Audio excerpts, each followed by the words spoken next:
नमस्कार, आप देख रहे हैं आज तक। आपके साथ मैं हूं सईद अंसारी। पश्चिम बंगाल में चुनावी सरगर्मियां जोरों पर हैं। नंदीग्राम सीट के लिए आज ममता बनर्जी ने अपना नामांकन दाखिल किया, तो वहीं उन्हें चुनौती देने वाले शुभेंदु अधिकारी ने नंदीग्राम में अपने नए चुनावी दफ्तर का उद्घाटन किया। बंगाल की चुनावी जंग के इन दोनों सबसे बड़े योद्धाओं ने शक्ति की उपासना की भक्ति की बाढ़ ला दी है।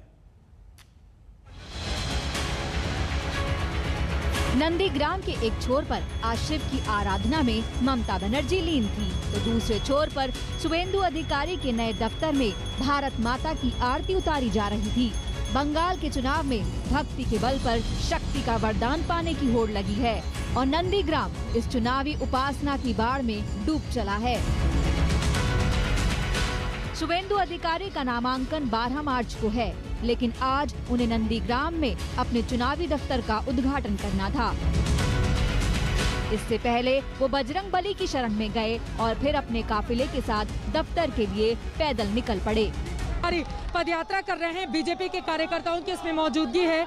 जय श्री राम के नारे भी यहां पर लगते हुए और भारतीय जनता पार्टी जीतेगी इसके नारे यहां पर कार्यकर्ता बुलंद कर रहे हैं। शुभेंदु अधिकारी जो तमाम रिकॉर्ड तोड़ते हुए 2016 में जिन्होंने जीत हासिल की थी, क्या इस बार 2021 में दीदी के सामने वो बड़ी चुनौती बन पाएंगे जिस तरह का वो दावा कर रहे हैं, या फिर आसानी से ममता बनर्जी नंदीग्राम का संग्राम जीतने में काम।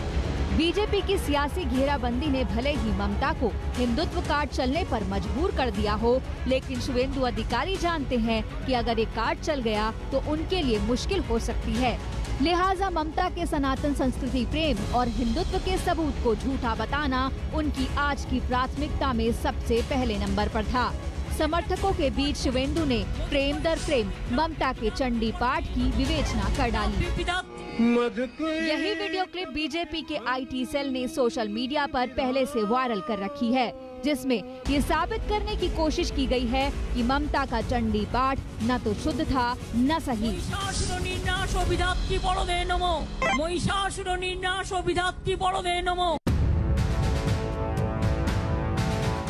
नंदीग्राम के मतदाताओं के मन में जो भी शक व शुबा बाकी हो, उसे साफ करने के लिए शुभेंदु ने ये खुला फरमान भी दे दिया कि अगर ममता जीती तो हिंदू खतरे में पड़ जाएंगे।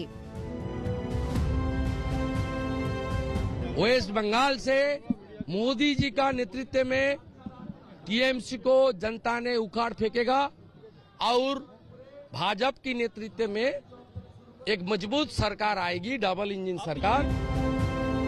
और अब देखिए नंदीग्राम में शुभेंदु अधिकारी के नए दफ्तर का नजारा, जहां भारत माता की तस्वीर लगाकर सुबह से पूजा पाठ की जा रही थी। आप देख सकते हैं शुभेंदु अधिकारी का चुनावी कार्यालय नंदीग्राम में। यहाँ पे सुबह से पूजा हो रही है और सबसे महत्वपूर्ण बात जो है कि जो पुरोहित यहाँ पे पूजा कर रहे हैं,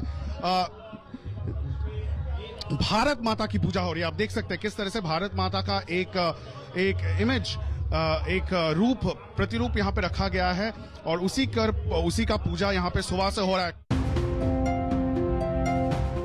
नंदीग्राम में करीब 35% मुस्लिम वोटर्स हैं, तो 65% हिंदू। बीजेपी के सामने अपने टारगेट वोटर को लेकर किसी तरह का कोई भ्रम नहीं है, लेकिन ममता की मुश्किल ये है कि बीजेपी की कार्ड ढूंढने के चक्कर में वो कहीं अपना परंपरागत वोट बैंक न खो दें। संतुलन बनाने के लिए वो मंदिर के साथ मस्जिद में भी सर झुका रही हैं, लेकिन बीजेपी इसे भ्रम बता रही है। क्या भ्रम है, क्या सच, ये नंदीग्राम के वोटर के मन में छिपा हुआ है। इंद्रजीत कुंडू और अनुपम मिश्र के साथ चित्रा त्रिपाठी, नंदीग्राम, आज तक। ममता बनर्जी ने आज अपना नॉमिनेशन फाइल कर दिया, तो पहली प्रतिक्रिया शुभेंदु अधिकारी की आई। उन्होंने कहा ममता हारेंगी। शुभेंदु अधिकारी ने फिर से नंदीग्राम में अपनी जीत का दावा किया। उन्होंने ममता पर सरकार की बजाय कॉर्पोरेट चलाने का आरोप लगाया। पूरा 10 साल तुष्टीकरण का राजनीति करा, वोट बैंक का राजनीति करा। उसका बाद जब देखा है तुष्टीकरण का राजनीति पश्चिम बंगाल में विफल होना शुरू हो गया लोकसभा चुनाव का दौरान, इसलिए आपने वोट बैंक खिंचक रहा है। वो फिर सत्ता में आने के लिए ये सब कर रहा है। ये चुनाव के दौरान उसका जो नौटंकीबाजी चल रहा है वो तुष्टीकरण के खिलाफ बंगाल की जो हजारों करोड़ पर जनता है, ये सब नौटंकीबाजी एक्सेप्ट नहीं करी। आपने 50,000 का दावा किया था, ममता कह रही है 1 लाख को। आप कम्युनल पॉलिटिक्स कर रहे हैं, ये ममता जी कह रही है कि आप कम्युनल पॉलिटिक्स कर रहे हैं। अरे भाई, हम लोग तो बोल रहा है कि 10 साल बाद नौकरी का बात क्यों? 10 साल में तो तुम 2 करोड़ बेरोजगार कर दिया। 11 साल में 1 करोड़ 20 लाख बेरोजगार नौजवान था। अब ममता बनर्जी ने उसको 2 करोड़ कर दिया।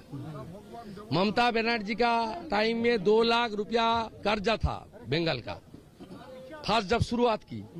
अभी 4,60,000 बंगाल का ऋण है, डेट है। क्या इंडस्ट्री का लिस्ट पढ़ना चाहिए? क्यों चंडीपाठ गलत चंडीपाठ कर रहा है? उसकी 10 बच्चर 2 टर्म की चीफ मिनिस्टर की नाते उसको इंडस्ट्री क्या क्या आया, निवेश कितना आया, नौकरी कहाँ कहाँ हुआ, कितना हुआ, उसको तो रिपोर्ट कार्ड पढ़ना चाहिए। नंदीग्राम में वो तो रिपोर्ट कार्ड नहीं पढ़ के वो नौटंकी कर रहा है। और जो फिर का परिस्थिति बोलता है ना हिंदी में, और अंग्रेजी में बोलता है अपॉर्चुनिस्ट, ये काम करने का कोशिश कर रहा है। ये सब नहीं चलेगा। बंगाल से